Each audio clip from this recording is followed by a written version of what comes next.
Você sabia que pelo menos um quarto dos brasileiros tem diagnóstico de hipertensão? O problema merece atenção, mas há novos tratamentos e exames que ajudam na melhora do nosso coração. E esse é o assunto do quadro de saúde de hoje.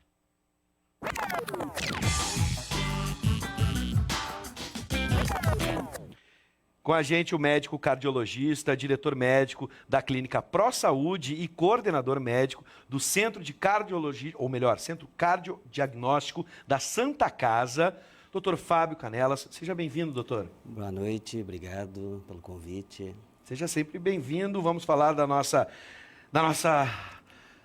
hipertensão, tá? Eu me enquadrei aí nesse um quarto, né, dos brasileiros, porque já fui diagnosticado com 40 anos de idade, há 3 anos atrás, com hipertensão, né? E aí, claro, acendeu aquele alerta amarelo ainda, não o alerta vermelho. Mas aí tive que passar por diversos procedimentos, né, digamos assim, mudanças de hábitos, entre outras coisas. Doutor, para a gente começar, esse 25% da população dos brasileiros que tem diagnóstico de hipertensão, por que isso? Porque que o mundo está tenso aí fora, a gente imagina. Mas por que os brasileiros chegaram a esse ponto de um quarto da população sofreu, ter diagnóstico de hipertensão? Bom, Gustavo, primeiro não é um fenômeno brasileiro. Isso é um fenômeno mundial associado a múltiplos fatores. A hipertensão ela não tem uma causa única. Em 95% dos pacientes, a hipertensão é multifatorial. Tá. E para a gente entender o que é hipertensão, primeiro nós temos que entender o que é normotensão. O que é a pressão normal? O nosso organismo, o nosso sistema sanguíneo, e nada mais eu faço sempre uma correlação com o motor de um carro. O sistema hidráulico fechado, que o motor tem que fazer circular. Então, o sangue, para chegar no dedo do pé, no nosso bulbo capilar, ele tem que ter uma pressão. O sangue tem que chegar lá com uma pressão bombeado, entre aspas, pelo coração. E essa é a pressão normal na maioria das pessoas, indivíduos jovens, esse valor é 120/80. Tá. Quando, por algum motivo, estresse, ansiedade, envelhecimento arterial, sobrepeso, ou seja, você tem um fuquinha querendo levar 10 sacos de batata e subir uma lomba, esse fuquinha tem que acelerar. Tem que aumentar a pressão do motor, senão ele não sobe. Então, esse é o fenômeno de hipertensão. A partir de um certo momento, de uma certa idade, ou por fatores externos, ou por múltiplos fatores, ou o carro sai errado de fábrica, é um problema genético, e aí esse paciente se torna hipertenso ou vem com uma carga genética hipertensa. Sim. Vamos começar a analisar esses fatores, tá? O primeiro o senhor falou por último, o senhor se referiu por último, que é o componente genético, né? Quando já vem... Bom, eu não quero chamar um defeito de fábrica, mas a analogia foi essa, eu acho que serve, as pessoas entenderam muito bem. Pessoas com histórico na família, né, de hipertensão devem tomar mais cuidado, isso pode ou vai se refletir a um percentual muito grande? Com certeza. As pessoas, normalmente, na família, nos encontros familiares, comentam da sua saúde. O gaúcho gosta muito, né, no almoço com os tios, com as tias, com os avós, vem aquele assunto da doença da família. E existe aquele mito que pressão alta dá dor de cabeça, dá sintoma, dá algum desconforto, né? Se fosse assim, nós não faríamos campanhas preventivas, né? Meça a sua pressão no parque, meça a sua pressão, né? Então, esse tipo de situação que a pessoa acha que a pressão alta dá sintomas, ele está errado. Tá. A gente tem que prevenir, nós temos que prevenir. E a prevenção se faz buscando a avaliação precoce, medir a sua pressão a partir dos 20 anos, pelo menos, né, pressupondo que o adulto jovem, ou na final da adolescência, já passou por um pediatra, teve sua pressão medida, teve uma normalidade no final da sua adolescência. Então, a partir dos 20 anos, ele mede uma vez. Se tiver normal, daqui a 2 anos, mede de novo. E assim por diante. Bom, então você aí já deve ter, através da histórico familiar, aquela conversa de domingo, a tia sempre diz, minha pressão tá tal. Já busca o histórico familiar e deve monitorar, para ver se está tendo, né, digamos assim, agora me fugiu a palavra, mas está se refletindo geração após geração dentro da sua família. Bom, agora esse é um fator. Outro fator, Vamos lá. A Organização Mundial da Saúde, a OMS, recomenda o consumo diário de no máximo 5 gramas de sódio por dia. O brasileiro consome, em média, 12. E aqui a gente está falando brasileiro em média. Eu estou tentando imaginar o gaúcho, quando vem um churrasco do Dia dos Pais, recente agora, por exemplo, tá? Quase o triplo do recomendado. Nós aqui brasileiros temos essa média. O sal, de fato, é o maior responsável, ou é um grande responsável, culpado pela pressão arterial. Outros seriam responsáveis, porque a gente lembra da lei do saleiro, você lembra aí de casa, tentaram encaixar a lei do saleiro. Só que a gente vê sódio nos produtos industrializados, uma bolacha recheada que é doce ainda, tem mais essa. Perfeito, Gustavo. Assim, o sal é um dos fatores, né? Engraçado que existem alguns trabalhos que tentaram diminuir sal em pacientes normotensos e a pressão não baixou. Não baixou significativamente a ponto de mudar algum desfecho cardiovascular no futuro. Então, assim, o sal nos pacientes hipertensos ajuda bastante. Mas existe o sobrepeso, existe a falta de exercício, existe o diabetes, existe o envelhecimento e todos esses, o sedentarismo, né? Todos esses contribuem para aumentar a pressão e a própria tensão e o estresse do dia a dia. Alguns trabalhos, e isso é epidemiológico, evidenciam que cada um desses fatores de risco, em média, se ele for tratado, diminui em 5 milímetros de mercúrio a pressão arterial, em média. Então, se nós somarmos os 5, nós temos uma queda aí de quase 20 milímetros de mercúrio da pressão, se baixar o peso, diminuir ou moderar o consumo de álcool, o exercício físico, diminuir o estresse, toda essa gama de coisas que a gente acabou de falar, e mais o sal.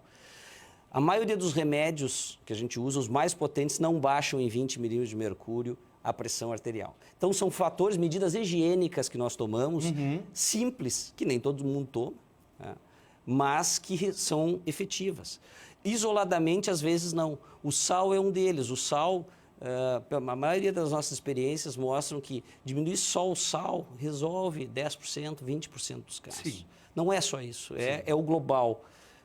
Às vezes o paciente chega na emergência tenso, com dor, pressão alta. Na verdade, a pressão alta foi causada pela dor. O ovo veio antes da galinha, não, a galinha veio antes do ovo. Tirou a dor, melhora a pressão. Sim. Então, tem uma série de fatores que causam elevação do nível da pressão arterial.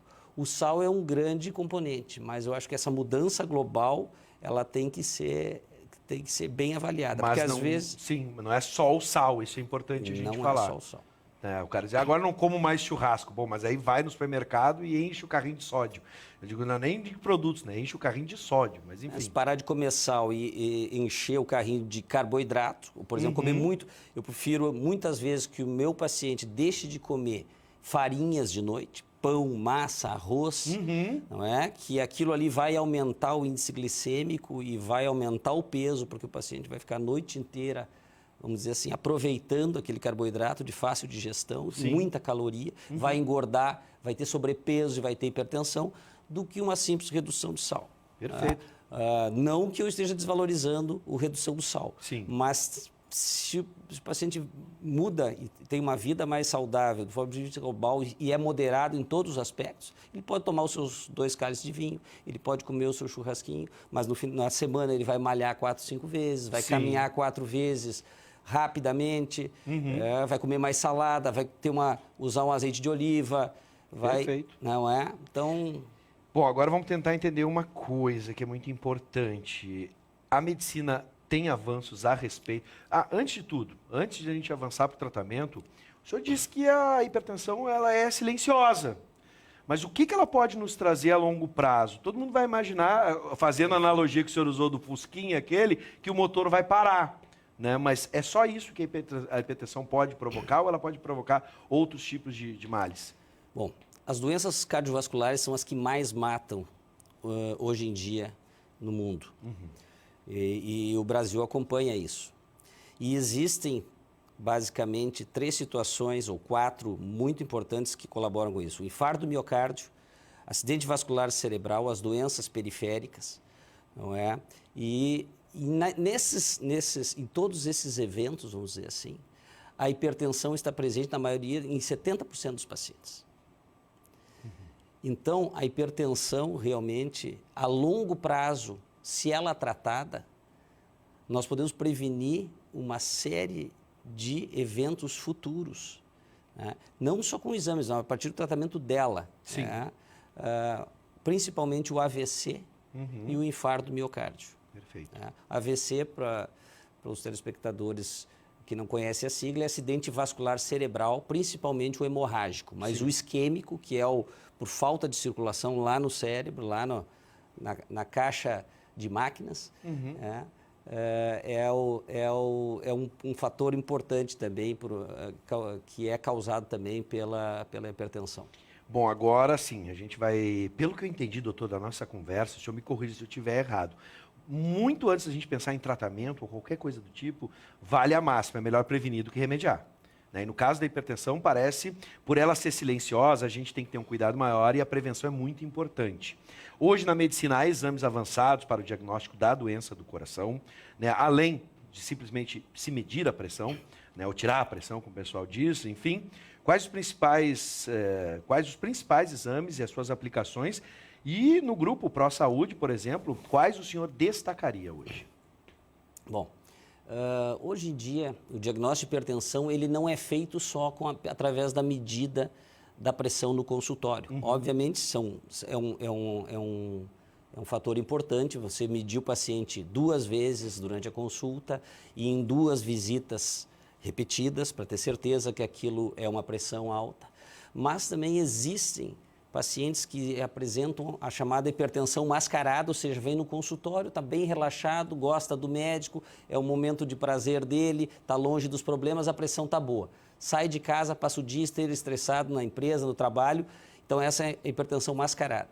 E existe, ao contrário, a hipertensão do avental branco, White Coat Syndrome, que um americano chama. Enxergou o médico de avental branco, nível tensional elevado. Aí o médico prescreve um remédio, o paciente sai, se acalma, despenca a pressão, às vezes faz um AVC isquêmico, uma isquemia cerebral, por hipotensão.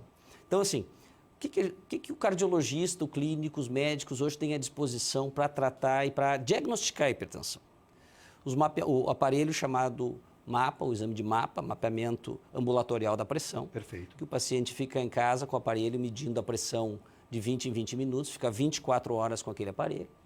Depois nós temos o MRPA, que é uma monitorização residencial da pressão. O paciente leva uma bolsinha com um aparelho, um manguito, um aparelho semiautomático que mede a pressão de tempo em tempo, 8 ou 10 medidas por dia. Também serve para aquele executivo que está na correria, não consegue ficar com aquele aparelho no braço, não consegue dormir com o aparelho de MAPA. Então, assim, nós temos vários aparelhos. E nós temos dentro da cardiologia exames que vão identificar o dano que a pressão está causando nos órgãos do coração. Eu diria que 2 exames são básicos e fundamentais. Primeiro, o eletrocardiograma e o segundo, o ecocardiograma. O eco, que é um exame que eu particularmente faço, sou apaixonado. Né? O eco nada mais é do que a avaliação da parte mecânica e hidráulica do coração. Hoje a eco Doppler, ela mede todas as funções cardíacas, ela talvez seja um dos exames de mais custo-efetividade dentro da medicina, porque ele é um estetoscópio moderno. A gente consegue enxergar as válvulas cardíacas, consegue enxergar o fluxo do coração, o tamanho, a força, não é?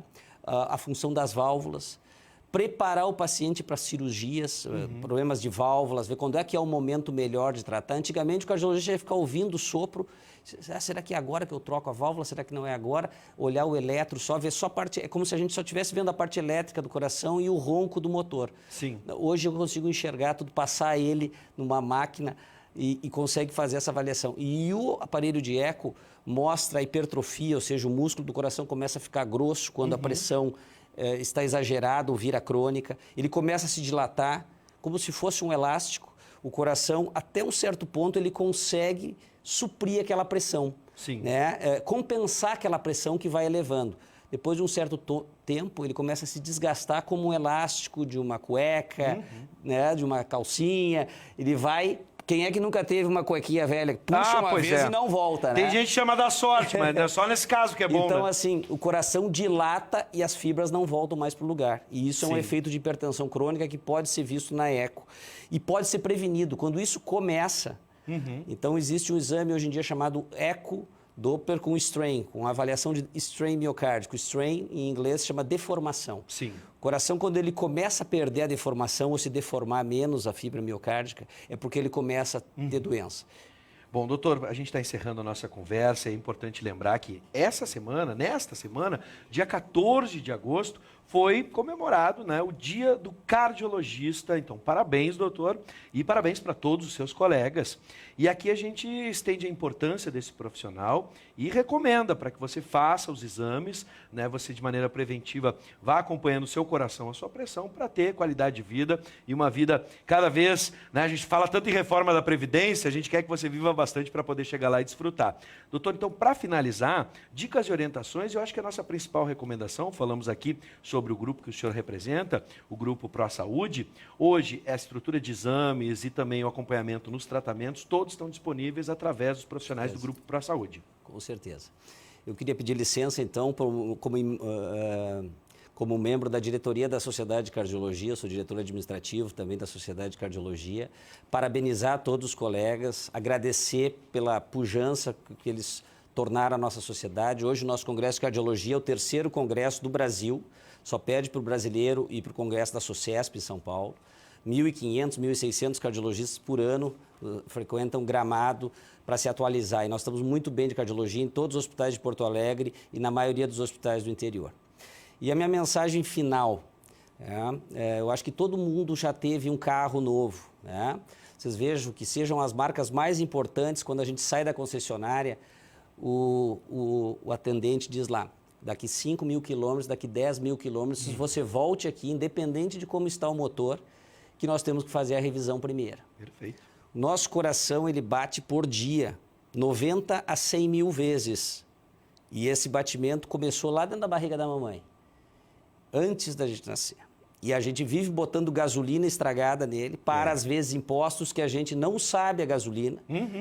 E essa é a nossa alimentação, esse é o nosso dia a dia. Às vezes a gente anda por estrada esburacada, é a nossa vida, é o nosso estresse. Então, assim, previna, porque, como o nosso avô dizia antigamente, né?